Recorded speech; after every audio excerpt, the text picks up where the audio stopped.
আমরা আজকে প্রায় 10টা থেকে 2টো পর্যন্ত জাতীয় ঐক্যমত্য কমিশনের সাথে বিপ্লবী ওয়ার্কার্স পার্টির আমরা যে তাদের স্প্রেডশিটে আমাদের মতামত এবং সুপারিশ দিয়েছিলাম, আর সেই প্রেক্ষিতে বিশেষ করে যে সমস্ত প্রশ্নে আমাদের ভিন্নমত আছে বা আমাদের আপত্তি ছিল, সেগুলো মিলে তাদের সাথে আমরা খোলামেলা আন্তরিকভাবে বিস্তারিত আমরা আলাপ আলোচনা করেছি, মত বিনিময় আমরা করেছি।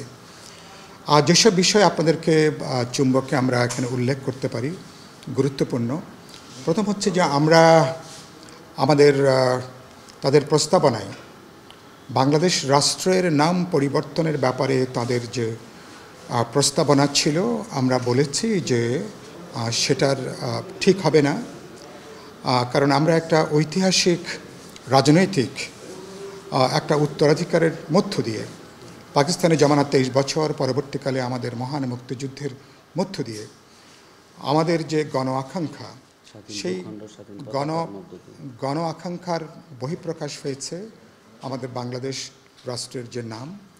সুতরাং আমাদের সেই নামের সাথে আমাদের একটা দীর্ঘ রাজনৈতিক সংগ্রামের সম্পর্ক আছে। দ্বিতীয়ত, আমরা যে কথাটা খুব পরিষ্কার করে আমরা উল্লেখ করেছি, যে বক্তব্যটি আমরা খুব পরিষ্কার করে উল্লেখ করেছি, সেটা হচ্ছে যে আমরা মনে করি যে আমাদের রাষ্ট্রের যে মূল নীতিমালা যেগুলো আছে আমরা বলেছি, আর সেই মূল নীতিমালাগুলোকে অক্ষুণ্ণ রাখা দরকার। আমরা বলেছি যে এখানে আমাদের সমাজে যদি আপনাকে সাম্য এখানে প্রতিষ্ঠা করতে হয়, তাহলে গণতান্ত্রিকভাবে পর্যায়ক্রমে কিভাবে বাংলাদেশের বৈশিষ্ট্য নিয়ে আমরা সমাজতন্ত্র করব, যেটা আমাদের মূল নীতিমালার মধ্যে ছিল, সেটা উল্লেখ থাকা দরকার। আমরা পরিষ্কার করে উল্লেখ করেছি যে কোনো একটা আধুনিক যে কোনো গণতান্ত্রিক রাষ্ট্র মাত্রই একটা ধর্মনিরপেক্ষ, একটা অসাম্প্রদায়িক একটা রাষ্ট্র।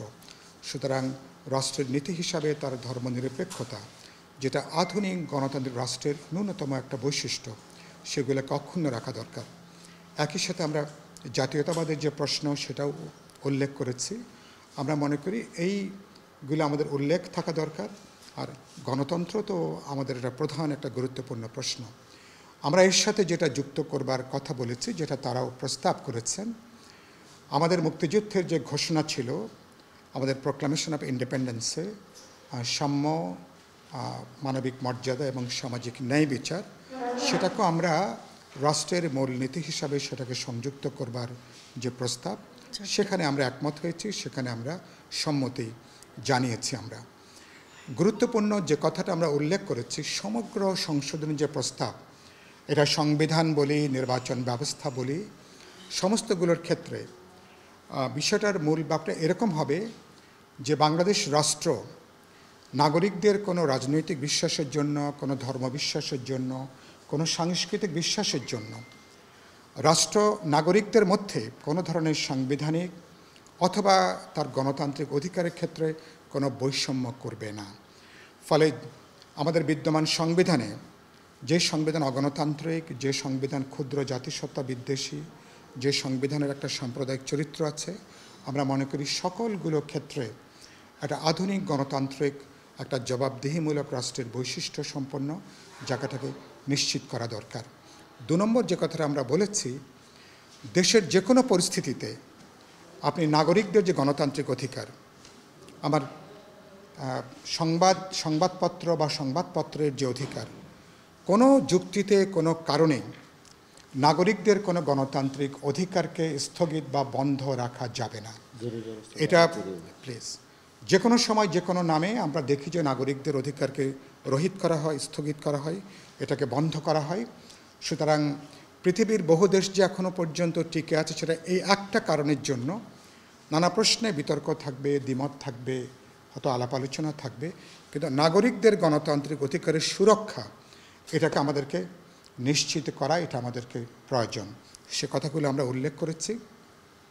আমরা বলেছি যে 16 বছর ধরে আমাদের যে লড়াইটা, আন্দোলনটা প্রধানত ছিল মানুষের ভোটের অধিকারের জন্য, অবাধ, নিরপেক্ষ, বিশ্বাসযোগ্য একটা জাতীয় নির্বাচনের জন্য। সুতরাং আমরা মনে করি যে ইতিমধ্যে জাতীয় ঐক্যমত্য কমিশন যেটা গঠন হয়েছে এবং তারা আন্তরিকভাবে তারা যে কাজ করছেন, তাদের কাজের গতিটা তারা বাড়াতে পারলে আগামী 1 থেকে 1.5 মাসের মধ্যেই জাতীয় ঐক্যমত্য কমিশন তার কাজটাকে সম্পন্ন করে যেসব প্রশ্নে আমাদের মধ্যে মতৈক্য আছে, আমাদের মধ্যে বোঝাপড়া আছে, একটা ন্যূনতম প্রশ্নে যেখানে আমরা একমত, তার ভিত্তিতে আমরা একটা জাতীয় সনদ তৈরি করতে পারি, আমরা জাতীয় সমঝোতা তৈরি করতে পারি, এবং যেখানে সকল রাজনৈতিক দল তারা সেখানে স্বাক্ষর করবেন, এবং তারপরে আমরা এখানে 16 বছর ধরে মানুষ যে নির্বাচনের অপেক্ষা করছে সেই নির্বাচনে আমরা যেতে পারি। অনেকে কিছু প্রস্তাব ছিল যে জাতীয় নির্বাচনের আগেই স্থানীয় সরকারের নির্বাচন করা। আমরা এটার ঘোর বিরোধিতা করেছি, কারণ 16 বছরের লড়াইটা হচ্ছে মানুষের ভোটাধিকারের জন্য, এটা অবাধ নিরপেক্ষ বিশ্বাসযোগ্য একটা জাতীয় নির্বাচনের জন্য।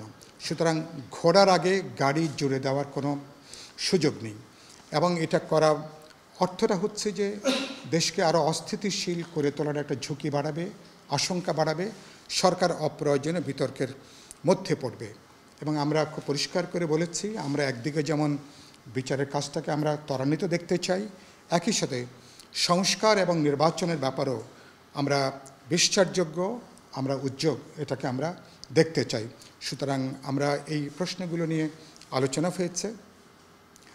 আমরা বলেছি যে গুরুত্বপূর্ণ হচ্ছে যে আমরা যেহেতু পুরনো জমানায় কেউ আমরা ফিরতে চাই না, তাহলে যে ব্যবস্থা যাতে ভবিষ্যতে কোনো রাজনৈতিক দলকে কোনো কর্তৃত্ববাদী শাসকে পরিণত না করে, কোনো ব্যক্তিকে যাতে ফ্যাসিবাদী শাসকে পরিণত না করে, তার জন্য আমাদের সংবিধানের যে রক্ষা কবচ সেটাকে নিশ্চিত করা দরকার, এবং আমাদের গণতান্ত্রিক অধিকারের যে পরিসর সেটাকে বৃদ্ধি সেটাকে নিশ্চয়ই আমরা করব।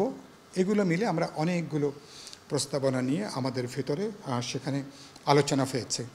আর একটা গুরুত্বপূর্ণ বিষয়, আপনারা সবাই জানেন যে অনেকগুলো আলোচনা হয়েছে, কিন্তু নির্বাচনে কালো টাকা কিভাবে বন্ধ হবে, কালো টাকার যে আধিপত্য, বাস্তবে কিন্তু সেটা কিন্তু বন্ধ করবার ব্যাপারে নির্বাচন সংশ্লিষ্ট কমিশন তাদের কোনো প্রস্তাবনা নাই। আমরা মনে করি কালো টাকা বন্ধ করার ব্যাপারেও এই ঐক্যমত্য কমিশনের মনে করি একটা কার্যকর উদ্যোগ থাকা দরকার। না হলে আপনি অনেকগুলো সংস্কার করবেন, কিন্তু দেখা যাবে যে শেষ পর্যন্ত নির্বাচনটা একটা কালো টাকা দুর্বৃত্ত মাফিয়া তাদের মধ্যে একটা উন্মত্ত প্রতিযোগিতার বিষয় যাতে পরিণত না হয়, সেটার জন্য এটা অত্যন্ত গুরুত্বপূর্ণ। আমরা এরপরে আমরা যে কথাটা উল্লেখ করেছি, অনেকগুলো সংস্কার কমিশন হয়েছে, কিন্তু গোটা আন্দোলনটা হয়েছে বৈষম্যের বিরুদ্ধে, কিন্তু বৈষম্য বিলোপের ব্যাপারেও কিন্তু এটা উল্লেখ করেছে, কিন্তু আজকে খুব বিস্তারিত আলোচনা হয়নি এ ব্যাপারে, কিন্তু কোনো কমিশন কিন্তু গঠন হয়নি। আপনি কারণ অর্থনীতি আর রাজনীতি যদি দুর্বৃত্তরা নিয়ন্ত্রণ করে, অর্থনৈতিক দুর্বৃত্ত আর রাজনৈতিক দুর্বৃত্তদের এখন একটা আনহোলি নেক্সাস বাংলাদেশ ইতিমধ্যে গড়ে উঠেছে। এটাকে যদি ভেঙে দেওয়া না যায়, তাহলে কেবলমাত্র কিছু রাজনৈতিক সংস্কার করে ভবিষ্যতে আমরা কিন্তু কোনো সংস্কার বলি, গণতান্ত্রিক উত্তরণ বলি, এটাকে টেকসই করা যাবে না। তারা নিশ্চয়ই এটাকে তারা বিবেচনা করবেন, কথাবার্তা বলবেন। আর সর্বশেষ আমরা আর যে কথাটা আমরা বলবার চেষ্টা করেছি যে যেহেতু এই জাতীয় ঐক্যমত্য কমিশনের তাদের যেহেতু বিশেষ কোনো রাজনৈতিক পক্ষপাত নেই, তাদের নির্দিষ্ট কোনো এজেন্ডা নেই, তাহলে তারা রাজনৈতিক দল এবং জনগণের যে গণতান্ত্রিক আকাঙ্ক্ষা এটাকে প্রধান বিবেচনার মধ্যে নিয়ে যে সমস্ত প্রশ্নে আমাদের মধ্যে ঐক্যমত আছে, তাদের উচিত হবে কাজের গতিটা বৃদ্ধি করে বাড়িয়ে দ্রুত ঐক্যমত্য কমিশন তার কাজটা তারা সম্পন্ন করবেন, যার মধ্য দিয়ে আমাদের ঐতিহাসিক যে সুযোগটা তৈরি হয়েছে দেশকে একটা গণতান্ত্রিক উত্তরণের দিকে নিয়ে যাওয়া, যাতে আমরা সংস্কারের মধ্য দিয়ে এবং যাতে আমরা সম্ভব স্বল্পতম সময়ে জাতীয় নির্বাচনের মধ্য দিয়ে যাতে বাংলাদেশ সেটা গণতান্ত্রিক অভিযাত্রার পথে হাঁটতে পারে। এবং তারা আন্তরিক ছিলেন, তারা খুব খোলামেলা আলাপ আলোচনা হয়েছে, তারা আমাদের যুক্তিগুলোকে তারা বোঝার চেষ্টা করেছে। কিছু কিছু প্রশ্ন আছে যে প্রশ্নে আমাদের মধ্যে আরও আলাপ আলোচনা হবে।